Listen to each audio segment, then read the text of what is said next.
जय हिंद और जोहार। झारखंड के विधानसभा चुनाव से ठीक 10 दिन पहले झारखंड की सबसे बड़ी विपक्षी पार्टी भारतीय जनता पार्टी ने अपना घोषणा पत्र जारी कर दिया है। तो आज की इस वीडियो में मैं आप लोगों को भारतीय जनता पार्टी के इस घोषणा पत्र को पूरा एक्सप्लेन करूंगा कि यह घोषणा पत्र झारखंड के लोगों के हितों के लिए कितना हद तक लाभदायक है। हमेशा की तरह हर एक पॉलिटिकल पार्टी का घोषणा पत्र के एनालिसिस के दौरान मैं आप लोगों को एक एक पहलू को समझाऊंगा कि कितना हद तक यह घोषणा पत्र झारखंड के लोगों के लिए लाभदायक है। और वीडियो के अंत में इस घोषणा पत्र को मैं मार्क्स भी दूंगा कि 10 में से मेरे ओपिनियन के अनुसार इस घोषणा पत्र को कितने मार्क्स दिए जाने चाहिए। तो हमेशा की तरह वीडियो को बिल्कुल शुरू से शुरू करते हैं और आप लोग शुरू से लेकर के अंत तक जरूर देखिएगा। आइए शुरू करते हैं। आज 3 नवंबर का दिन देश के गृह मंत्री अमित शाह झारखंड की राजधानी रांची आते हैं और वहां पर घोषणा पत्र को विधानसभा चुनाव 2024 के भारतीय जनता पार्टी के घोषणा पत्र को रिलीज करते हैं, जिस पर ये सभी पहलुओं पर बात करते हैं, राज्य के कई जरूरी मुद्दे पर बात करते हैं और एक एक करके झारखंड राज्य का चूंकि 25वां ये वर्षगांठ होने वाला है, 15 नवंबर को हम लोग अपनी 25वीं सालगिरह मनाने वाले हैं राज्य की स्थापना की। तो इसीलिए 25 बड़े संकल्प जो है भारतीय जनता पार्टी जारी करते हैं। जब मैनिफेस्टो रिलीज हो रहा था उस समय वर्तमान समय में भारतीय जनता पार्टी झारखंड के अध्यक्ष बाबूलाल मरांडी, अर्जुन मुंडा, इसके अलावा असम के मुख्यमंत्री हेमंता विश्व शर्मा जो चुनाव के प्रभारी भी है झारखंड के, और इसके अलावा शिवराज सिंह चौहान जो देश के कृषि मंत्री है, वे सभी लोग उपस्थित थे। आइए एक एक करके चीजों को हम लोग समझने का प्रयास करते हैं कि इस मैनिफेस्टो में क्या है। जो पहला वादा भारतीय जनता पार्टी ने झारखंड के लोगों से कहा वो है वृद्ध, विधवा और दिव्यांगों के लिए 2500 तक मासिक पेंशन होगी लागू। यानी कि हर महीने जो झारखंड के वृद्ध, विधवा और दिव्यांग लोग हैं उन्हें 2500 रुपए उनके बैंक अकाउंट में मासिक पेंशन के रूप में भेजा जाएगा। तो यह पहला जो वादा है यह बहुत सुंदर है। वास्तविकता में अगर हम लोग बात करें झारखंड की, यह वास्तविक जरूरतें हैं। हालांकि भारतीय जनता पार्टी के बारे में जब हम लोग बात करते हैं, आपको पता है कि हर एक राज्य में जितना ये वादे करते हैं उसका 20-30% या 40%, ऐसा नहीं है कि पूरा हद तक पूरा नहीं करते, 40% 50% करते हैं और हमेशा इनका आधा वादा हर एक राज्य में पूरा नहीं होता। तो ये 25 घोषणा आप देख रहे हैं, इनमें से भी आप आंकड़ा लगा लो कि इनकी सरकार बनेगी तो आधे वादे पूरे नहीं होंगे जो इनके प्रीवियस घटनाओं से हमें प्रतीत होता है। वृद्ध, विधवा और दिव्यांगों के लिए 2500 रुपए तक का मासिक पेंशन भारतीय जनता पार्टी देने का काम करेगी। जो दूसरा वादा भारतीय जनता पार्टी इस चुनावी मैनिफेस्टो में करती है वो है राज्य से बाहर रहने वाले झारखंडियों की सहूलियत के लिए देश के सभी प्रमुख शहरों में झारखंड जोहार भवन का निर्माण करेंगे। अब यह झारखंड जोहार भवन क्या है इसके बारे में डिटेल में अभी भारतीय जनता पार्टी की तरफ से नहीं एक्सप्लेन किया गया है। इसके बारे में सारी चीजें जब सार्वजनिक हो जाएगी तो मैं आप लोगों को समझा दूंगा। पढ़ने से पता चलता है कि झारखंड के वे लोग जो राज्य के बाहर जाकर के काम करते हैं, पलायन करके काम करते हैं, तो हर एक राज्य के मुख्य शहरों में जैसे दिल्ली हो गया, बेंगलोर हो गया, मुंबई हो गया, ऐसे हर एक राज्य के मुख्य जो शहर है वहां पर जो है झारखंड भवन का निर्माण करेंगे और झारखंड भवन में जाहिर सा बात है कि कोई रोजगार से संबंधित चीजें यहां पर उपलब्ध कराई जाएंगी। खैर ये तो समय के साथ बताया जाएगा। तीसरा घोषणा पत्र में अगर हम लोग बात करें, तीसरा अहम मुद्दा जो भारतीय जनता पार्टी ने पकड़ा वो है प्रधानमंत्री ग्राम सड़क योजना के तहत 25,000 किलोमीटर सड़कों का निर्माण हर जिला मुख्यालय को राजधानी रांची से जोड़ने के लिए रेल नेटवर्क का करेंगे विस्तार। देखिए, बीजेपी के बारे में अगर हम लोग बात करें तो दो चीजों के लिए झारखंड में और अपितु भारत में कोई भी सरकार आज तक बनी है, भारतीय जनता पार्टी को इतिहास याद करेगा सड़क निर्माण करने के लिए और रेलवे नेटवर्क को मजबूत करने के लिए। ये बात सच है कि भारत के इतिहास में आज तक कोई ऐसी सरकार नहीं बनी जो भारतीय जनता पार्टी की तरह सड़क बना सके, रेलवे को बना सके। तो यहां तक ये वादा जो है इस पर हम लोग ट्रस्ट कर सकते हैं कि 25,000 किलोमीटर सड़क का निर्माण जो है हर जिला मुख्यालय को, यानी कि कोई भी जिला का मुख्यालय जैसे हमारा बोकारो सिटी है, यहां से लेकर के रांची, हालांकि मार्ग बना हुआ है तो जिन जिला मुख्यालयों से मार्ग नहीं है उनको बनाने का काम करेंगे। चौथा, अपने घोषणा पत्र में भारतीय जनता पार्टी जिक्र करती है कि ओबीसी के लिए 27% आरक्षण देने का काम हम लोग काम करेंगे। आपको पता है कि झारखंड राज्य में 14% ओबीसी को रिजर्वेशन प्राप्त है, जो भारतीय जनता पार्टी के आशीर्वाद से ही हमें प्राप्त हुआ है। मैं भी एक ओबीसी समाज से बिलोंग करता हूं, तो ओबीसी का रिजर्वेशन अभी तक ये कितनी दुर्भाग्य की बात है, संपूर्ण भारत में ओबीसी का आरक्षण 27% प्राप्त होता है, लेकिन झारखंड में अभी भी ओबीसी को रिजर्वेशन मात्र 14% का मिल रहा है, तो उसे बढ़ा करके 27% करने का काम भारतीय जनता पार्टी करेगी। पांचवा जो इनका घोषणा पत्र में जिक्र है, पांचवा जिक्र यह है कि कृषक सुनीति के तहत 3100 रुपए प्रति क्विंटल तक धान की खरीद 5 एकड़ तक की भूमि पर 5000 रुपए प्रति एकड़ के लिए कृषि आशीर्वाद योजना करेंगे लागू, है ना। तो ये कहा जा रहा है कि किसानों से जो है प्रत्येक क्विंटल धान जो है 3100 रुपए में हम लोग खरीदने का काम करेंगे, ये वाला बात है। और 5 एकड़ तक की भूमि पर 5000 रुपए प्रति एकड़ के लिए कृषि आशीर्वाद योजना को हम लोग लागू करेंगे। यह पांचवा वादा है भारतीय जनता पार्टी का। छठे वादे की तरफ जब हम लोग बात करते हैं, छठा वादा क्या है, झारखंड को 2027 तक मानव तस्करी मुक्त बनाने के लिए ऑपरेशन सुरक्षा की करेंगे शुरुआत। यानी कि झारखंड से जो मानव तस्करी हो रही है उसको 2027 तक हम लोग बंद कर देंगे। हालांकि ये आंकड़ा बहुत कम है, ये बात बहुत सारी चीजें एग्जैगरेट करके भी भारतीय जनता पार्टी बताती है ना। जो चीज होता नहीं है, मानव तस्करी की अगर घटना हम लोग बात करें बहुत कम है झारखंड में, लेकिन उस चीज को भी चलिए, ये भी एक अच्छा पॉइंट है कोई। लेकिन ऐसे मुद्दे हम बोले, मुद्दों पे भटकना मत। राज्य के अधिकांश सरकार हम लोग किस लिए चुनते हैं? राज्य के अधिकांश जनता जिससे लाभान्वित हो, तो अधिकांश जनता जिससे लाभान्वित हो उस पॉइंट पे अगर हम लोग बात करें तो ये जो पॉइंट नंबर 4 के बारे में बात करें तो पॉइंट नंबर 4 भी चलिए ठीक है, अब 27% कोई करे तो करे, है ना। ये पॉइंट नंबर 6 जो है राज्य की अधिकतम जनता के लिए लाभदायक नहीं। हालांकि ये अच्छा एक तरीके से इनका मुद्दा है, एक अच्छा बिंदु है। सातवां चुनावी घोषणा पत्र में जो बात है भारतीय जनता पार्टी के, वो है कि मुखियाओं का वेतन दोगुना कर देंगे, 5000 रुपए करेंगे और 2 साल के भीतर नक्सलवाद का करेंगे खात्मा। नक्सलवाद भी आज के डेट में झारखंड में बहुत कम हो गया है ना, बहुत खत्म की तादाद पर पहुंच चुका है नक्सलवाद। और मुखिया की वेतन को दोगुना करने की बात हो रही है, तो यहां से मुखिया खुश होंगे। हमारे लिए तो कुछ ऐसा मुद्दा नहीं है। जो जरूरी मुद्दे अभी तक सामने नहीं है, देखिए जरूरी मुद्दे मैंने हर बार बोला है और मैंने पहले ही आप लोगों को बता दिया था कि इन मुद्दों को भारतीय जनता पार्टी कभी भी अपने मैनिफेस्टो में जिक्र कर ही नहीं सकती है, क्योंकि इनके ऊपर दबाव बन जाता है। ये एक नेशनल पार्टी है, देश में इनकी सरकार है, इसलिए इनके ऊपर दबाव बनता है। तो राज्य की सबसे जरूरी मुद्दे इस पूरे मैनिफेस्टो में शामिल नहीं है। मैं आपको पहले ही बता दूं वो क्या मुद्दे हैं, मैं बता रहा हूं, एक एक करके पढ़िए आप। भारतीय जनता पार्टी का 8वां जो घोषणा रहा इस घोषणा पत्र में, वो है 70 वर्ष से ऊपर के बुजुर्गों को मिलेगा 10 लाख रुपए तक का मुफ्त इलाज। 10 नए सरकारी मेडिकल कॉलेज होंगे स्थापित, हर जिले में एक नर्सिंग कॉलेज हम लोग स्थापित करने का काम करेंगे। यानी कि जो बुजुर्ग लोग हैं, आम लोगों के लिए 5 लाख का आयुष्मान कार्ड के तहत मुफ्त इलाज होता था, बुजुर्गों के लिए 10 लाख रुपए तक का मुफ्त इलाज होगा, ये कहने का काम इनका है ना। तो ये सारी सेंट्रल योजना है। आइए 7वां अगर हम लोग बात करें, माफ कीजिएगा 8वां इधर था ना, 9वीं घोषणा के बारे में जब हम लोग बात करते हैं तो भारतीय जनता पार्टी ने जो 9वीं घोषणा की वो है मातृत्व सुरक्षा योजना के तहत प्रत्येक गर्भवती महिला को 6 पोषण किट और 21,000 रुपए की सहायता राशि हम लोग प्रदान करने का काम करेंगे, है ना। 6 पोषण किट देंगे और 21,000 रुपए की सहायता राशि जो है प्रत्येक गर्भवती महिला को दिया जाएगा। चलिए ये भी सही है, आगे बढ़ते हैं।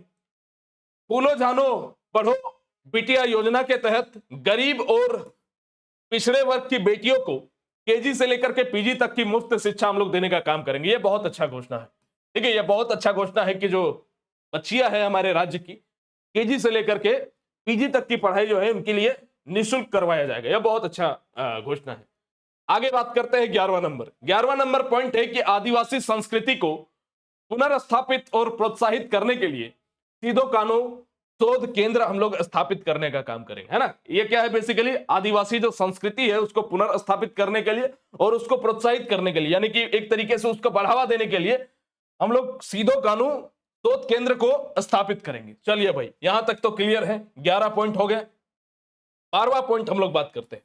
12वां पॉइंट में झारखंड में विस्थापन से पहले पुनर्वास सुनिश्चित करने के लिए पुनर्वास आयोग का गठन करेंगे। यहां पर बोला जा रहा है कि झारखंड में विस्थापन से पहले, है ना, विस्थापन से पहले पुनर्वास सुनिश्चित करने के लिए पुनर्वास आयोग का गठन करेंगे। 12वां पॉइंट एक एक करके पढ़ते जाना, ठीक है।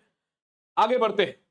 13वां नंबर जो घोषणा है भारतीय जनता पार्टी का वो है कि बीएड, नर्सिंग और अन्य व्यावसायिक पाठ्यक्रमों की सरकारी संस्थानों में मिलेगी मुफ्त शिक्षा, है ना, यानी कि बीएड की पढ़ाई आपको करनी है, नर्सिंग की पढ़ाई करनी है और अन्य व्यावसायिक पाठ्यक्रमों की ये सारी चीजें जो है सरकारी संस्थानों में मुफ्त शिक्षा मिलेगी। साथ ही साथ निजी संस्थानों में ट्यूशन फीस होगी माफ।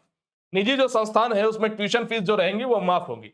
आगे बात करते हैं, ये बहुत अगला जो घोषणा पत्र में जिक्र है ये बहुत इंपॉर्टेंट है, जेएसएससी सीजीएल का।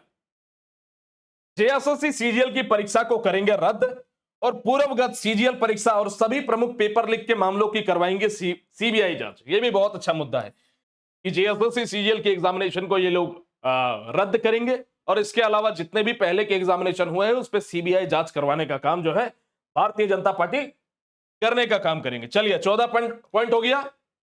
आते हैं 15 नंबर पॉइंट। ये पॉइंट थोड़ा कंफ्यूजन वाला है लेकिन मैं आप लोगों को समझा दूंगा। 1 रुपए की स्टाम्प ड्यूटी से सशक्त हो गई नारी शक्ति। ये बेसिकली क्या है कि आपके घर में कोई भी महिला है, उनके ऊपर अगर 50 लाख से कम की कोई संपत्ति होगी तो उस संपत्ति का रजिस्ट्रेशन होता है ना, तो वो रजिस्ट्रेशन 1 रुपए में होगा। कोई भी महिला के पास अगर 50 लाख से कम यानी कि 45 लाख, 46 लाख, 48 लाख रुपए तक की संपत्ति अगर होगी तो उसका रजिस्ट्रेशन जो होगा वो मात्र 1 रुपए के स्टाम्प ड्यूटी पर होगा। यह है आपका 15वां घोषणा पत्र। 16वां घोषणा पत्र जो हमेशा भारतीय जनता पार्टी के नेता चिल्लाते रहते हैं वो है घुसपैठ। भाजपा सरकार बनते ही घुसपैठियों को रोकने के लिए, कब्जाई गई जमीनों को वापस लौटाने के लिए लागू होगा सख्त कानून। यानी कि जो बांग्लादेशी घुसपैठ यहां पर, इसके अलावा यूसीसी को भी लागू करने की बात यहां पर हो रही है, लेकिन यूसीसी के बारे में भारतीय जनता पार्टी के नेता अमित शाह ने क्या है कि वो आदिवासियों पर प्रभावित नहीं होगा। यूनिफॉर्म सिविल कोड के बारे में मैं बात कर रहा हूं, है ना। चलिए, तो 16 नंबर पॉइंट में इन्होंने कहा कि भैया घुसपैठ को हम लोग रोकने के लिए सख्त कानून बनाएंगे। जो घुसपैठिया बन करके बैठे हुए, जमीन का कब्जा करके बैठे हुए, वो जिनकी जमीन है उनको वापस लौटाने का काम हम लोग करेंगे। आइए 17वां नंबर पॉइंट बहुत इंपॉर्टेंट, हमेशा इसके बारे में बहुत हल्ला हुआ है ना, वो है गोगो दीदी योजना। मैया सम्मान योजना के तर्ज पर गोगो दीदी योजना, जिसका मैं पूरे खुले तौर पे विरोध करता हूं। 2100 रुपए हर महीने जो है महिलाओं के बैंक अकाउंट में दिए जाएंगे, हर एक महिला के बैंक अकाउंट में दिए जाएंगे। और इसी बात का मुझे अफसोस है कि ये गोगो दीदी योजना, मैया सम्मान योजना, ये सारी चीजें मुफ्त की रेवड़ियां नहीं देना चाहिए। इससे कहीं ना कहीं इन सभी चीजों को बच्चों की शिक्षा पे, स्वास्थ्य पे, नौकरियों पे, बेरोजगारी पे, गरीबी पे खर्च करने की आवश्यकता है, ना कि हर एक महिला को 2100 रुपए नहीं देने की आवश्यकता है। महिलाओं को रोजगार देने का काम कीजिए, वो खुद से 2100 रुपए कमा ले। उस तरीके की चीजें अगर आप लोग मुहैया करेंगे तो वो ज्यादा सही रहेगा। ये मुफ्त की रेवड़ियां बांटना ये किसी भी सरकार को शोभा नहीं देता। भारतीय जनता पार्टी हमेशा आरोप लगाती है, जैसे दिल्ली में केजरीवाल के ऊपर, कि उसी ने ये स्टार्ट किया है सब कुछ। अब उसके ऊपर आरोप लगा रहे थे, आप तो उसी के रास्ते में। अगर आप किसी को बोल रहे कि वो चोरी कर रहा है, देखो देखो वो चोर है, और वापस से आप भी चोरी करने लगे, उसका देखा देखे, तो चोर तो दोनों कहलाओगे। अगर आप किसी के ऊपर आरोप लगाते हो कि वो गलत कर रहा है, तो आप भी तो गलत कर रहे हैं। आपकी भी जो ये चीजें है वो गलत है, ठीक है। चलिए, और इसके बारे में मैंने एक स्पेसिफिक वीडियो बना दिया है कि मैया सम्मान योजना और गोगो दीदी योजना किस तरीके से राज्य की अर्थव्यवस्था को चौपट करने का काम करेगी। झारखंड का जीडीपी एकदम जीरो हो जाएगा, झारखंड की अर्थव्यवस्था एकदम खत्म हो जाएगी, चरमरा जाएगी आने वाली 5 सालों तक अगर ये चीज जारी रहता है तो। और मुझे और आप सबको भी पता है कि ये गोगो दीदी योजना हो या मैया सम्मान योजना हो, ये 2-4 महीने का खेल है, उसके बाद बंद हो जाएगा। चुनाव खत्म, ये योजना खत्म। सरकार बनी, 2-4 महीना दे करके आप लोगों को ऐसे ही ठगने के लिए जो है ये सारी योजनाएं आई है। चलिए आगे बात करते हैं 18वां नंबर पॉइंट। 18वां नंबर जो घोषणा भारतीय जनता पार्टी ने किया वो है 21 लाख परिवारों को देंगे अपना पक्का घर, मुफ्त बालू और नल कनेक्शन का उपहार। ठीक है, एक सेंट्रल योजना के तहत जो पीएम आवास योजना जो है ना, उसी में बोला गया है कि 21 लाख और लोगों को हम लोग पक्का घर देने का काम करेंगे, बालू जो है वो मुफ्त देने का काम करेंगे, और नल का कनेक्शन भी जो है पानी के लिए हम लोग निःशुल्क देने का काम करेंगे। आइए 19वां नंबर घोषणा में क्या किया है। 19वां नंबर घोषणा पत्र में, घोषणा में भारतीय जनता पार्टी ने कहा है कि युवाओं के करियर में मदद के लिए 2 वर्षों तक प्रति माह मिलेगी 2000 रुपए का प्रोत्साहन राशि, है ना। जो ग्रेजुएशन के छात्र होंगे और पोस्ट ग्रेजुएशन के छात्र होंगे, ग्रेजुएट एवं पोस्ट ग्रेजुएट जो छात्र होंगे, उन्हें बेरोजगारी भत्ता के रूप में 2000 रुपए महीने मिलेंगे, और वो 2 साल तक मिलेगा। 2 साल के बाद फिर नहीं मिलेगा, ध्यान रखेंगे आप लोग। और ये कब से शुरू होगा इसके बारे में जिक्र नहीं है, ठीक है। आगे बात करते हैं 20वां नंबर पॉइंट। अगर हम लोग बात करें इनके घोषणा पत्र में, 20वां नंबर पॉइंट है कि 2.87 लाख सरकारी पदों पर करवाएंगे निष्पक्ष भर्ती। इसके साथ साथ 5 लाख स्वरोजगार के अवसर भी हम लोग देंगे। देखिए स्वरोजगार है, यहां पे रोजगार नहीं है, सेल्फ एम्प्लॉयमेंट के बारे में यहां पे बात हो रहा है। अगर यहां पे रोजगार भी रहता तो बात करते। स्वरोजगार मतलब कि आप पकौड़ी तलो, जो प्रधानमंत्री कहते हैं पकौड़ी तलो, किसी भी तरीके का बिजनेस स्टार्ट करा, स्वरोजगार। यहां पे रोजगार नहीं है, ध्यान से पढ़ेंगे आप लोग। तो 2.87 लाख सरकारी नौकरी देने का काम। चलिए भाई, बहुत अच्छा बात है, आप क्षमता के अनुरूप बात बोल रहे हैं। 5 लाख का जुमला आप नहीं दे रहे कि 5 साल में 2.87 लाख नौकरी देंगे। स्टार्टिंग के 2 सालों के अंदर आप 1.5 लाख नौकरी देंगे, ये आपने कहा है, वो सरकारी नौकरी। जीएसएससी जीपीएससी की भर्तियों के बारे में बात हुआ है। और 5 लाख आप स्वरोजगार देंगे। रोजगार कितना देंगे? आप तो हर जगह रोजगार रोजगार बोल रहे हैं, लेकिन लिखा आपने स्वरोजगार है, ये भी देखने वाली बात है। बीजेपी के हर एक मैनिफेस्टो को ध्यान से पढ़ना, बड़े चतुर है ये लोग। इनकी जो पूरी टेक्निकल टीम है बड़ी चतुर है, किस जगह से एडिटिंग करके क्या लिख देंगे ना लिख। बोलने का अर्थ कुछ और होगा और देखने का अर्थ कुछ और होगा। और जब चुनाव आएगा उस समय बोलेगा देखो मैंने क्या लिखा है यहाँ पे, ठीक से तुम पढ़े कि नहीं पढ़े। ये बोलेंगे कुछ और लिखेंगे कुछ और। जैसे यहाँ पे स्वरोजगार लिखा हुआ है, लेकिन रोजगार ये लोग बोल रहे हैं। आगे बात करते, चलिए यहां तक हो गया। 20 घोषणा पत्र होंगे। 21वां नंबर घोषणा के बारे में जब हम लोग बात करते हैं तो भारतीय जनता पार्टी इसमें अनाउंस करती है कि लक्ष्मी जोहार योजना हम लोग स्टार्ट करेंगे, जिसके तहत 500 रुपए में गैस सिलेंडर हम लोग देने का काम करेंगे। महिलाओं को 500 रुपए में गैस सिलेंडर हम लोग देने का काम करेंगे, है ना। यानी कि 1200-1300 रुपए जो महिलाओं को लगता है गैस भरवाने में, उसके जगह 500 रुपए लगेगा, है ना। इसके अलावा जो दिवाली होगा, साल में 2 बार, दिवाली और रक्षाबंधन, है ना। रक्षाबंधन और दिवाली दोनों तो साथ ही में होता है। ये लोग किस तरीके की बातें बोल रहे हैं, वो भी तो बड़ा कंफ्यूजन वाला है ना। अच्छा, नहीं, माफ कीजिएगा, भाई दूज होता है साथ में, रक्षाबंधन दिवाली आगे पीछे होता है। तो रक्षाबंधन और दिवाली 2 बार जो है गैस निःशुल्क देने का काम जो है भारतीय जनता पार्टी राज्य की महिलाओं के साथ देने वाली यह सुविधा। 22वां नंबर घोषणा अगर हम लोग बात करें तो यहां पर है कि ग्रामीण आजीविका को बढ़ावा देने के लिए एमएसपी में अरहर और मड़वा को शामिल कर आदिवासी ब्लॉकों में प्रसंस्करण केंद्र स्थापित करने का काम करेंगे। यानी कि जो ग्रामीण जो लोग हैं उनकी आजीविका को बढ़ाने के लिए एमएसपी में अरहर और मड़वा को शामिल किया जाएगा। अरहर की दाल होगी, मड़वा होगी, इसको एमएसपी में शामिल किया जाएगा और आदिवासी ब्लॉक में प्रसंस्करण केंद्र स्थापित होंगे, यानी कि वहां पर जाकर के वो लोग बेच सकते हैं। आगे बात करते हैं 23 नंबर, बीजेपी के घोषणा पत्र का 23वां जो मुद्दा है, जो 23वां वादा है, वो है पैसा कानून से मुखियाओं एवं पंचायती राज संस्थानों का बनाएंगे हम लोग सशक्त। यानी कि पैसा कानून को हम लोग जो है स्ट्रिक्टली लागू करने का काम करेंगे। जो मुखिया है, आपको पता है कि पैसा कानून के तहत जो स्थानीय मुखिया है उसको बहुत पावर दिया गया है, पंचायती राज को बहुत पावर दिया गया है, तो उनकी संस्थाओं को हम लोग सशक्त मजबूत करने का काम करेंगे। अरे तो ये तो ऑलरेडी होना चाहिए पहले से, इसका मतलब आप कह रहे हैं कि पैसा कानून यहां पर कमजोर है, तो ऑलरेडी ये होना चाहिए, ये तो जिम्मेदारी बनती है सरकार की, है ना। तो ये भी मुद्दा जो है एक तरीके का कोई लाभदायक मुद्दा नहीं है, ये ऑलरेडी होना चाहिए था। अब जैसे हम लोग अगर बात करें कि जो चीजें एकदम मिलनी ही चाहिए, जैसे एक बच्चा, अगर एक बच्चा किसी घर में जन्म लेता है तो उसको पाल पोस के माँ बाप बड़ा करते हैं, है ना। तो पाल पोस के बड़ा करने के दौरान जो है बच्चे के लिए खिलौना खरीदना होता है। तो खिलौना खरीदना, क्या आप उसको गिनवाएंगे कि खिलौना हम अच्छे से हर साल खरीद देंगे? वो तो तुम्हारी जिम्मेदारी बनती है यार, है ना। आगे बात करते हैं, जो 24वां नंबर घोषणा है, 24वां नंबर वादा है भारतीय जनता पार्टी का आप लोगों से, वो है झारखंड को कौशल विकास के हब के रूप में हम लोग विकसित करेंगे। 5 लाख युवाओं को ट्रेनिंग और 1 लाख की वित्तीय सहायता प्रदान करेंगे। ये सब फर्जी बातें हैं यार, ये सब हम बता रहे हैं भारतीय जनता पार्टी की फर्जी बातें हैं। ये कौशल विकास करेंगे, स्किल डेवलपमेंट करेंगे, इसके नाम पे जितने भी प्रोजेक्ट चल रहे हैं ना, सब कुछ फेल है। मैं बता रहा हूं, हर एक राज्य में फेल है, हमारे झारखंड राज्य में भी फेल है। ये सिर्फ और सिर्फ बकवास बातें हैं ये सब। पहले तो स्किल डेवलपमेंट की बातें जब आप करते हैं तो उसको सही से इंप्लीमेंट करने की बात करो यार। आपका हर एक स्किल प्रोग्राम जो है पूरी तरीके से विफल है, जो कहीं पे भी सफलतापूर्वक हमें दिखाई नहीं देता। आप पूरे भारत का आंकड़ा ला करके दिखाते हो कि हमने इतने करोड़ लोगों का काम किया। अरे भारत में 140 करोड़ की आबादी है, अगर हर एक जिले से या हर एक राज्य से, अगर मान लो झारखंड की आबादी 4 करोड़ अगर आबादी है, तो यहां से मात्र अगर 1 लाख बच्चे अगर इस स्किल के तहत, या 1 लाख भी छोड़ो, 10-20 हजार बच्चे भी अगर हर एक राज्य से उठाओगे तो लाखों की तो आबादी आ ही जाएगी। तो स्किल डेवलपमेंट प्रोग्राम चलिए, हम अप्रिशिएट करते हैं, हम इस चीज को खुद बोलते हैं, ये सारी चीजें आनी चाहिए, है ना। लोग एंटरप्रेन्योर बनने चाहिए, स्किल डेवलपमेंट उनमें आनी चाहिए, लेकिन ये सारी चीजें इतने लो स्तर पे हो रही है ना, इसके बारे में कुछ कहा नहीं जा सकता। ये राज्य की वास्तविक जरूरतें नहीं है। मैं वास्तविक जरूरतें भी बताऊंगा, थोड़ी देर बस रुक जाइए। और भारतीय जनता पार्टी के जो असली, या माफ कीजिएगा, अंतिम जो वादा है, वो 25वां जो घोषणा है, वो है झारखंड को पर्यटन का हब बनाने के लिए आदिवासी सर्किट, इको टूरिज्म और सांस्कृतिक केंद्रों का हम लोग विकास करेंगे, है ना।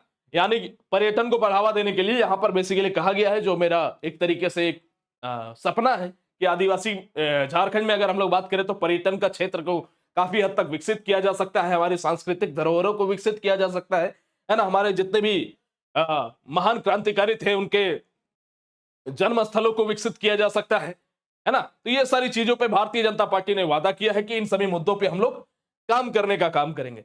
लेकिन इन 25 घोषणा पत्र के बारे में हम लोग बात करते हैं तो इस पूरे 25 घोषणा पत्र में से अधिकांश जो घोषणा पत्र है झारखंड के लोगों के हितों के लिए नहीं है। झारखंड के लोगों के लिए कुल मिलाकर के 25 में अगर बात करें तो 6, 7 या 8 ही ऐसी घोषणा है जो वास्तविकता में झारखंड के लोगों की जरूरतें हैं। बाकी के 12, 13, 15 जो घोषणा है वो पूरी तरीके से फर्जी है, बेकार है, उससे किसी भी झारखंडी को लाभ नहीं होने वाला है। मुझे नहीं पता भारतीय जनता पार्टी ने किस तरीके से, इनका कहना तो यह है कि करोड़ों लोगों से हमने पूछा और करोड़ों लोगों में से मैक्सिमम लोगों ने, आज अगर हम बात करें झारखंड के मैक्सिमम लोग क्या चाहते हैं, किस बारे में बात करेंगे कि भैया 1932 आधारित स्थानीय नीति, 1932 के खतियान आधारित स्थानीय नीति, सबसे ज्यादा लोगों ने ओपिनियन इसी बात को दिया था। लेकिन मैंने 1000 बार आपको लिख दिया कि भारतीय जनता पार्टी की सरकार कभी भी 1932 के खतियान को हमारे राज्य में लागू करने नहीं देगी। जो चंपई सोरेन हमेशा वादा किया करते थे कि मुझे 1932 के खतियान आधारित स्थानीय नीति चाहिए, हर एक नेता जो झूठ का जुमलेबाजी दूसरे तरफ करता है वो भारतीय जनता पार्टी में जाने के बाद सारे वादे जो हैं उनके खत्म हो जाते हैं। 1932 के खतियान पर बाबूलाल मरांडी ना बात करेंगे, ना ही चंपई सोरेन बात करेंगे। आप इसी हद से देख लो 1932 का खतियान कितना जरूरी है हमारे राज्य के लिए, इसके बारे में हर कोई जानता है। इसके बारे में मैंने स्पेसिफिक कई वीडियोस बनाए, इस पर मैंने आपको बताया है कि 1932 के खतियान के तर्ज पे हमारी स्थानीयता लागू होनी चाहिए। बंगाल में अगर हम लोग बात करते हैं, हमारे बिहार में अगर बात करते हैं, इधर छत्तीसगढ़ में हम लोग बात करते हैं, उड़ीसा में अगर हम लोग बात करते हैं तो 1932 आधारित स्थानीय नीति वहां पर चलती है। लेकिन हमारे राज्य में जब हम लोग बात करते हैं तो हमारा राज्य तो बाबा जी का ढाबा है भाई। यहां पर आकर के हर एक, आप देखोगे बाहर का नेता आकर के, बाहर का उद्योगपति आकर के, बाहरी लोग आकर के यहां पर दबदबा कायम करने का काम कर रहे हैं। तो भैया हमारा राज्य है तो हमारे राज्य के सारे खनिज संसाधनों से लेकर के हर एक अधिकार क्षेत्र पे हमारा हक होना चाहिए पहला, उसके बाद दूसरे लोगों का हक होना चाहिए। तो 1932 खतियान पे भारतीय जनता पार्टी ने पूरी उम्मीद थी। मैंने पहले ही आपको एक तरीके से फ्यूचर प्रेडिक्ट कर दिया था कि कोई बात नहीं होगी 1932 के खतियान पर, तो कोई बात नहीं हुई। तो आप इसी तरीके से समझ सकते हैं और बोलते हैं कि आदिवासी का वोट चाहिए। आदिवासी कभी जन्म में आपको वोट नहीं देंगे, मैं बता रहा हूं। और आदिवासी छोड़िए, मूल झारखंड भी आपको वोट नहीं देगा। क्यों देगा वोट भाई? वो चाहता है मूल लोग, आप बोलते हैं कि हमने ओपिनियन मांगा लोगों से, मैक्सिमम लोगों का ओपिनियन में लिख करके देता हूं कि 1932 का खतियान पहले नंबर पे होगा। राज्य का कितना गर्म मुद्दा है आपको बहुत अच्छे से पता है।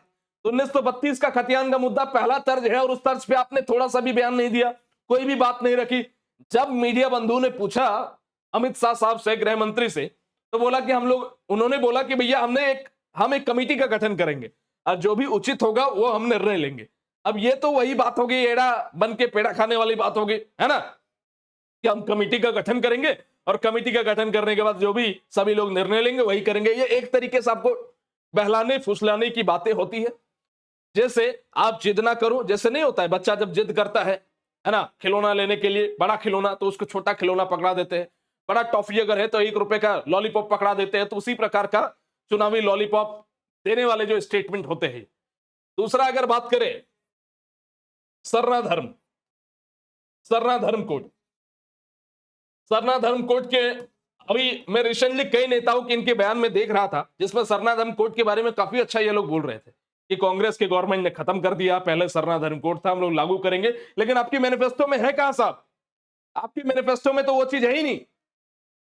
तो जब आप अपने मैनिफेस्टो में वो चीज ला ही नहीं सकते तो आप कैसे बात करते हो कि भैया हम सरना धर्म कोड जो है लागू करेंगे राज्य में? मैनिफेस्टो में आपका नहीं है। मैनिफेस्टो का मतलब होता है कि सबसे ज्यादा जरूरी चीजें जो हम लोग अगले 5 साल में करने वाले हैं। यानी कि ना ही 1932 के खतियान को आपने जरूरी समझा, ना ही सरना धर्म को आप लोगों ने जरूरी समझा। तीसरा अगर बात करें तो स्थानीय नियोजन नीति पे कोई बात नहीं हुई। स्थानीय नियोजन नीति पे कोई बात नहीं हुई। मैं आपको बता देता हूं कि जेएमएम जेएमएम जितनी बुरी है तो बीजेपी भी उतनी अच्छी नहीं है। दोनों ही पॉलिटिकल पार्टियां महाघटिया पार्टी है। बस इतना समझ लो, बीजेपी के बारे में बात करो या जेएमएम के बारे में बात करो, ये लोग अपने लिए सोचने वाले लोग हैं, राज्य के जनता के हितों के लिए सोचने वाले लोग हैं ही नहीं। दोनों की घटिया मानसिकता दिखती है, दोनों की महाघटिया मानसिकता दिखती है। कई मुद्दे मैंने पहले ही आपको बोल दिया कि बीजेपी कभी ये सारी चीजों को पूरा नहीं कर पाएगी। राज्य के युवा 60-40 के मुद्दे पे खुश नहीं है। आप नियोजन नीति पे कोई बात आपने नहीं की कि भैया आप किस तर्ज पर नौकरियां देने वाले हो, एग्जाम का पैटर्न क्या करने वाले हो, सिलेबस पर क्या पैटर्न करने वाले। आपने सिर्फ एक मुद्दा उठाया, सीजीएल का एग्जाम, जो हाँ बहुत जरूरी है हमारे लिए, उसको हम अप्रिशिएट करते हैं, लेकिन बाकी भर्तियां भी तो है साहब। बाकी की भर्तियों पे क्या आप साल में कितने बार जेपीएससी लेंगे, आपने बात की। आप जेएसएससी के कितने सारे नोटिफिकेशन निकालेंगे, किस तर्ज पे निकालेंगे, आप एग्जाम कैलेंडर जारी करेंगे, चलो ठीक है आपका एग्जाम कैलेंडर पे विश्वास है। 2.87 लाख आप नौकरी देने की बात आपने की है, उस पर भी चलो हम लोग मानते हैं, लेकिन एग्जाम का पैटर्न क्या होगा? अगर वही 60-40 वापस से आ गया तब तो कोई लाभ नहीं होने वाला है राज्य के युवाओं को। आप देखो भाई, मैं पूरी तरीके से न्यूट्रल व्यक्ति हूं, मैं पूरी तरीके से, मेरा काम यह नहीं है कि मैं किसी पॉलिटिकल पार्टी का पक्ष रखूं। मुझे जो सही लगेगा वो मैं सही बोलूंगा, जो मुझे गलत लगेगा वो उसे मैं गलत बोलूंगा। कोई भी पॉलिटिकल पार्टी मेरा घर थोड़ी चला देगा यार, मेरा घर मुझे चलाना है। हम जिसको अपना आका मानेंगे, जिसको हम अपना मुखिया मानेंगे, उससे हमको मतलब है। तो हम राज्य के मुख्यमंत्री को चुनने वाले हैं, राज्य में सरकार को हम चुनने वाले हैं। हमारी जरूरतों के बारे में बात ही नहीं होगी तो हम किस बारे में वोट देंगे बताओ? तो कुल मिलाकर के अगर हम लोग बात करें, अभी तक के झारखंड के इतिहास का सबसे घटिया मैनिफेस्टो भारतीय जनता पार्टी का है। पूरे मैनिफेस्टो में 7-8 बिंदु बहुत अच्छे हैं, लेकिन मैक्सिमम बिंदु जो है इनके कोई काम के नहीं है, झारखंड के लोगों के हितों के लिए पूरी तरीके से बकवास है। तो इसीलिए भारतीय जनता पार्टी के मैनिफेस्टो के बारे में जब हम लोग बात करते हैं तो बीजेपी के पूरे मैनिफेस्टो को मैं 10 में से केवल 3 मार्क्स देने वाला हूं। उन 3 मार्क्स में अगर हम लोग बात करें तो सीजीएल का मुद्दा पे बात करने के लिए मैं 1 मार्क्स दूंगा, ठीक है। गोगो दीदी योजना तो मुझे पसंद नहीं है तो उस पर भी मैं मार्क्स नहीं दूंगा, ठीक है। 500 रुपए में गैस सिलेंडर, वो तो देना ही चाहिए था आपको। 500 से महंगा गैस सिलेंडर करना ही नहीं चाहता। आप इतना महंगा क्यों किया? कांग्रेस की गवर्नमेंट थी तब तो ढंग से कम गैस सिलेंडर कम तो था, 100-200 रुपया, 600-700 रुपए में सिलेंडर मिलना चाहिए था। सिलेंडर में महंगाई है, ये हर कोई जानता है। बेरोजगारी भत्ता आपने बोला कि 2000 रुपए 2 साल देंगे, उसके लिए स्टूडेंट के लिए जितनी बातें आप करेंगे वो हम उसको अप्रिशिएट करेंगे। चाहे घर देने के बारे में बात हो तो घर देना तो आपकी जिम्मेदारी बनती है साहब, घर देने, ठीक है, कोई बड़ी बात नहीं। घुसपैठियों को रोकना ये आपकी जिम्मेदारी बनती है, इसको अनाउंस मैनिफेस्टो में करना जरूरी नहीं था। इसको आपकी जिम्मेदारी बनती है कि बीजेपी की सेंट्रल गवर्नमेंट बीएसएफ उसको प्रोटेक्ट करने का काम करती है, स्टेट गवर्नमेंट की भी गलतियां है, दोनों को मिलकर के सहभागिता करते हुए घुसपैठ पर तो राजनीति नहीं करनी चाहिए थी, उसको सीधा रोक या लगाम लगानी चाहिए थी, है ना। इसके बाद जो आपने बोला कि पर्यटन को विकसित करेंगे, उस पर हम 1 मार्क्स देने के लिए तैयार है। चलिए कुल मिलाकर के अगर 1 नंबर आपको अगर हम दे और थोड़ा सा बढ़ा दे कि चलो 2-4 बातें पर्यटन वगैरह पे भी आप अच्छा बात किए, तो 10 में से 4 नंबर आपको मिलेगा, उससे ज्यादा नहीं मिलने वाला है। तो अभी तक झारखंड में 2 पॉलिटिकल पार्टियों ने अपना घोषणा पत्र जारी किया। पहला झारखंड लोकतांत्रिक क्रांतिकारी मोर्चा, जिसको मैंने 9.5 मार्क्स दिया। देखो, एक छोटी सी पॉलिटिकल पार्टी जो अभी बनकर के तैयार हुई है, उसको पता है कि राज्य की वास्तविक मुद्दे क्या है, किन मुद्दों पर हमें बात करना है, उसको हर एक बात पता है क्योंकि वो यहाँ का लोकल है, उसको हर एक बात पता है। इसीलिए 9.5 नंबर मैंने आपको दिया, ऐसे हवा में नहीं दे दिया, फैक्ट के आधार पर हर एक चीज को एक्सप्लेन करते हुए। आपका जो मैनिफेस्टो है पूरी तरीके से फर्जी है, पूरी तरीके से बेकार है। हाँ, जो भारतीय जनता पार्टी के समर्थक है वो मुझे बुरा भला लिख सकते हैं नीचे, मुझे इस बात से कोई फर्क नहीं पड़ता। मुझे इसलिए फर्क नहीं पड़ता ना क्योंकि ये राज्य मेरा है और ये राज्य की वास्तविक जरूरतों के बारे में मैं बात करूंगा। भारतीय जनता पार्टी मेरा घर नहीं चला देने वाले, ना ही जेएमएम मेरा घर चला देगी। दोनों ही पॉलिटिकल पार्टियों के बारे में बात करें, दोनों ही पॉलिटिकल पार्टी कितनी करप्ट है हर किसी को पता है। तो दोनों ही पॉलिटिकल पार्टी के बारे में मैं क्यों इतना समर्थन दूं भाई? मेरे को अपने आप से मतलब है, मेरे को अपनी फैमिली से मतलब है, मेरे को अपने राज्य से मतलब है, राज्य के लोगों से मतलब है। मैं कभी इस पॉलिटिकल पार्टी के पीछे नारा देने के लिए तो नहीं जाऊंगा जिंदाबाद जिंदाबाद का, क्योंकि मुझे पता है कि दोनों ही पॉलिटिकल पार्टियां अपने मतलब के लिए काम करती है, ठीक है। तो कुल मिलाकर के अगर बात करें, झारखंड में आज जो मैनिफेस्टो भारतीय जनता पार्टी का जारी हुआ है वो पूरी तरीके से फर्जी है। 10 में से 4 मार्क्स हम देंगे और आप इसको किस तरीके से देखते हैं आप नीचे कमेंट बॉक्स में लिखें। कुल मिलाकर के ये मैनिफेस्टो पूरी तरीके से बकवास है, पूरी तरीके से फर्जी है, तैयारी बिना तैयारी का बना हुआ मैनिफेस्टो है। झूठ मूठ का ये बातें हो रहा है कि करोड़ों लोगों का ओपिनियन हम लोग लिए हैं। सच ये है कि कुछ लाख लोग, कुछ हजार लोगों का भी ओपिनियन नहीं है। ये झारखंड के मैक्सिमम लोग जो आप लोगों से डिमांड कर रहे हैं। इसके अलावा कितने मुद्दे हैं जो मैंने अपने प्रीवियस वीडियो में आप लोगों को दिखा रखे हैं कि झारखंड में क्या असली मुद्दे हैं। वो वीडियो में, अभी वीडियो जब मेरा खत्म होगा तो आप इन बटन में देख लीजिएगा कि झारखंड के वास्तविक मुद्दे क्या है जिस पर लोगों को वोट मांगना चाहिए। मैंने एक एक बात समझाई है कि बीजेपी के लिए क्या क्वेश्चन है, जेएमएम के लिए क्या क्वेश्चन है, जेएलकेएम के लिए क्या क्वेश्चन है। हर एक चीज मैंने आप लोगों को समझाया। उस वीडियो को आप लोग जरूर देखिएगा, जिसपे आपको पता चलेगा कि बीजेपी जो है कितनी झारखंड के स्थानीय जो मुद्दे हैं उसको इन्होंने टच ही नहीं किया। तो घोषणा पत्र किस बात का।